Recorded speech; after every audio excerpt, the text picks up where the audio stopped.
ఈ ప్రత్యేక సమావేశం మీరు ఏ అంశాలని జేపీసీ దృష్టిలోకి తీసుకెళ్ళబోతున్నారు? ఎందుకంటే ఈ వఫ్ ప్రాపర్టీస్ అనేది అసలు గవర్నమెంట్ ప్రాపర్టీస్ కాదు. అది Waqf properties purely private properties. వీళ్ళు గతంలో దాతలు ఇచ్చిన ప్రాపర్టీస్.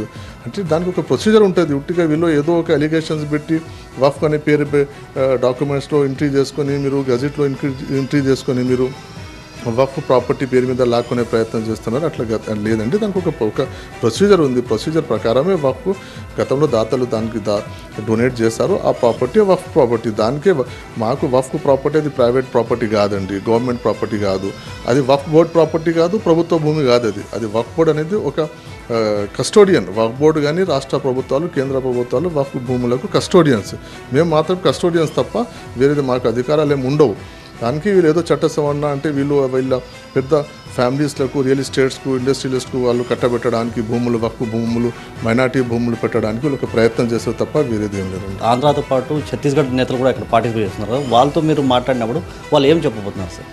అంటే వాళ్ళు ఒకటే అండి, వాళ్ళకి ఏంటంటే చాలా అంటే వీళ్ళు కన్ఫ్యూజ్ చేశారు. ఏం కన్ఫ్యూజ్ చేశారంటే వఫ్ భూమి అంటే ఇది ప్రభుత్వ భూమి అన్నట్టు వీళ్ళు ప్రభుత్వ భూములకు కానీ ప్రైవేట్ భూములకు లాక్కున్నారు అనేది ఒక దుష్ప్రచారం చేశారు. దానికే మేము అన్ని రాష్ట్రాల చైర్మన్లతో కానివ్వండి, పొలిటికల్ పార్టీస్తో కానివ్వండి మాట్లాడడం జరిగింది. ఎందుకంటే ఈ బిల్లు పార్లమెంట్లో ఏ రోజు వస్తుందో ఈవెన్ ఇండియా కూటమితో పాటు ఎన్డీఏ కూటమికి సంబంధించిన పొలిటికల్ పార్టీస్తో కూడా మేము మాట్లాడడం జరిగింది. మరి ముఖ్యంగా చంద్రబాబు నాయుడు గారితో కానివ్వండి, నితీష్ కుమార్ గారితో కానివ్వండి, చిరాగ్ పాస్వాన్ గారితో, అంటే వాళ్ళకు వాస్తవాలు చెప్పి కన్వే చేయడం జరిగింది.